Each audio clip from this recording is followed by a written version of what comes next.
नमस्कार, मैं चंदन कुमार और आप देख रहे हैं बासोपट्टी तक। आज हम पंचायत चुनाव यात्रा का छठा कवरेज कर रहे हैं और छठे कवरेज के दौरान आज हमारे साथ भोगेंद्र मंडल उर्फ भोगी जी है। आज हम फेट पंचायत के समस्या एवं चुनावी मुद्दों को लेकर चर्चा करेंगे। बासोपट्टी तक में आपका हार्दिक स्वागत है।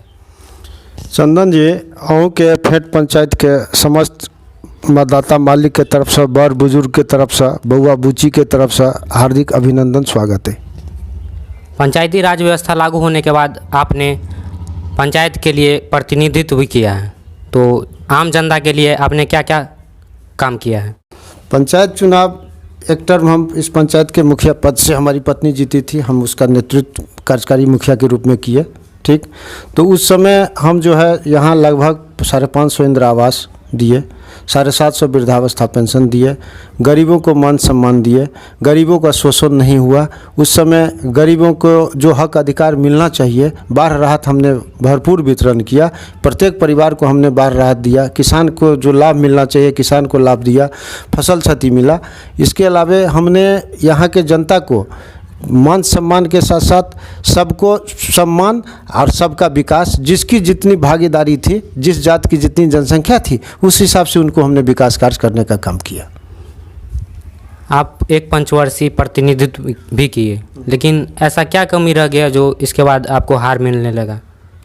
देखिए, चुनाव हारना जितना तो ये जनता के हाथ में है और जनता कभी भी मतदाता मालिक होता है और उनका निर्णय सर्वमान्य है। मैं इसे सिरे पर लेता हूं और वो जो भी निर्णय लिए मुझे सर्वमान्य है और वही जनता फिर इस बार मुझे जिताएगी, इसलिए इस पर मुझे कुछ कहना उचित नहीं। इस बार पंचायत में देखा जा रहा है जो नल जल योजना हो, आवास योजना हो, इसमें भ्रष्टाचार चरम सीमा पर देखा जा रहा है, तो इस पर आपकी क्या प्रतिक्रिया है? देखिए, वैसे 7 निश्चय योजना जो मुख्यमंत्री जी का चल रहा है, उस 7 निश्चय योजना में गली नाली तो ठीक है, नल जल योजना जो है ये एक्चुअली आपको पहाड़ी एरिया के लिए है। फिर भी चलिए, मुख्यमंत्री जी का हम लोग स्वागत करते हैं जो नल जल योजना हो रहा है। इसमें बहुत ज़्यादा भ्रष्टाचारी है, गुणवत्ता का जो है अनदेखी की जा रही है। यहाँ सबसे बड़ी बात है कि यहाँ सरकारी तंत्र से नहीं जोड़ा गया है। सरकारी तंत्र को अगर इस नल जल योजना से जोड़ करके विकास कार्य होता तो ये जो कालाबाजारी हो रही है, ये जो गोरख धंधा हो रहा है, ये नहीं हो पाता। और यहाँ जो है सो नल जल योजना अभी तक मेरे पंचायत में लगभग फेल्योर है। आवास योजना हो, शौचालय योजना हो, इसमें बिचौलियों के द्वारा पैसा लिया जाता है, इस पर भी आपकी क्या प्रतिक्रिया है? देखिए, आवास योजना हो, शौचालय योजना हो, इसमें जो है बैसाखी का यूज किया जा रहा है, बैसाखी से काम किया जा रहा है और गरीब का जो है सो शोषण की जा रही है, गरीब के साथ अन्याय किया जा रहा है। गरीब को जो है सो माने गरीब के साथ जो हम लोग जो थे उस समय किसी भी गरीब के साथ शोषण नहीं किया गया था, लेकिन अभी फ़िलहाल बिचौलियों के द्वारा खासकर प्रतिनिधि की कमी के कारण, वर्तमान प्रतिनिधि के कमी के कारण, वर्तमान प्रतिनिधि के अनुभवहीनता के कारण अभी बिचौलियों इस पंचायत से लूट खसोट कर रहा है और गरीब का शोषण की जा रही है। गरीब, यहाँ की गरीब जनता लाचार है और जिसका दुरुपयोग यहाँ के बिचौलिया प्रतिनिधि से मिल के कर रहे हैं। आप पंचायत में घूम भी रहे हैं, तो पंचायत में वर्तमान में ऐसा कौन सा समस्या लग रहा है जिस पर मुख्य रूप से काम होना चाहिए था लेकिन इस बार पंचवर्षीय में नहीं हुआ है? देखिए, पंचायत में मुख्य समस्या है वृद्धावस्था पेंशन। लगभग 2 वर्ष से यहाँ के बहुत से वृद्ध लोगों को 2 वर्ष से पेंशन बंद है। इस पर अभी वर्तमान जो भी हमारे प्रतिनिधि हैं उनका कोई भी ध्यान नहीं है कि पेंशन बंद है। आखिर क्यों? पेंशन उनको मिलना चाहिए। 2 वर्ष से लोग पेंशन के इंतज़ार में है। लोगों को ये जो बाढ़ राहत जो मिल रही थी उसमें भी उसके साथ भी पक्षपात किया गया है। जो पक्षधर थे उनको दी गई है, जो नहीं थे उनको नहीं दी गई है। पेंशन योजना के लिए बहुत से वृद्ध परेशान हैं जिनको 2 साल से लगभग पेंशन नहीं मिल रहा है, कबीर अंत्येष्टि का लाभ नहीं मिल रहा है, कन्या विवाह योजना का लाभ नहीं मिल रहा है, शिक्षा व्यवस्था चरमरा गई है, स्वास्थ्य व्यवस्था चरमरा गया है। यहाँ हमारे यहाँ एक स्वास्थ्य केंद्र है जो कई वर्षों से बंद पड़ा है। इस पर कोई देख रेख, कोई किसी के यहाँ के वर्तमान प्रतिनिधि की निगाह नहीं है। शिक्षा व्यवस्था पर निगाह नहीं, स्वास्थ्य पर भी निगाह है। बेटी बचाओ बेटी पढ़ाओ के तरफ जो जागरूकता होना चाहिए वो पंचायत का नहीं है। और ये बैसाखी की पंचायत बन चुकी है, इसलिए इस बार जनता यहाँ की सोच चुकी है जो बैसाखी को उखाड़ फेंकना है और यहाँ जो है सो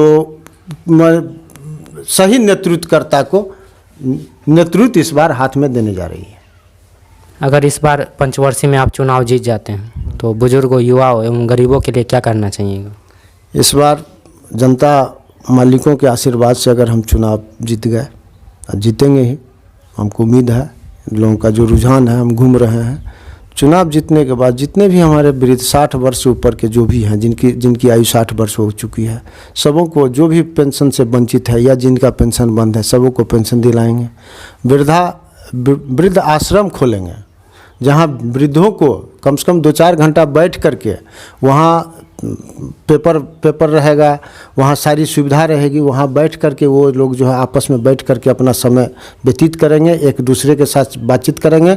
इसके अलावा गांव में जहाँ भी सड़क अभी तक नहीं बनी है, जो सड़क क्षतिग्रस्त है या जहाँ पानी का निकास नहीं है, वहाँ पानी का निकास करेंगे। नल जल योजना में ठीक है, नल जल योजना बन रही है, लेकिन पानी कहाँ पानी का निकास की व्यवस्था नहीं हो रही है।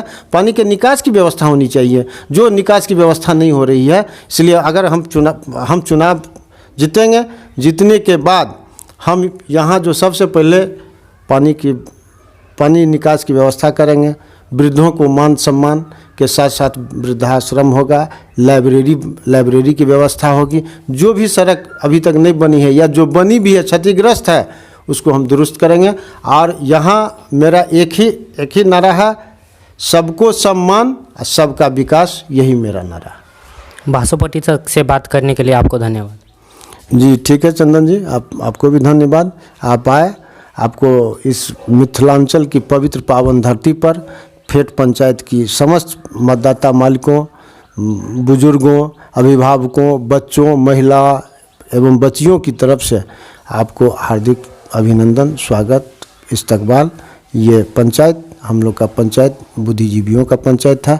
यहाँ सभी धर्मों के लोग, सभी संप्रदाय के लोग इस पंचायत में निवास करते हैं, इसलिए सबों को मान सम्मान देना मेरा कर्तव्य है। अब मैं सबों को मान सम्मान देते आया हूँ, देता रहूँगा। 2001 से मैं पंचायत चुनाव में मुखिया पद से प्रत्याशी रहते आ रहा हूँ और उसी समय से मैं सबों के सुख दुख में हर परिस्थिति में सबके साथ खड़ा उतरता हूँ।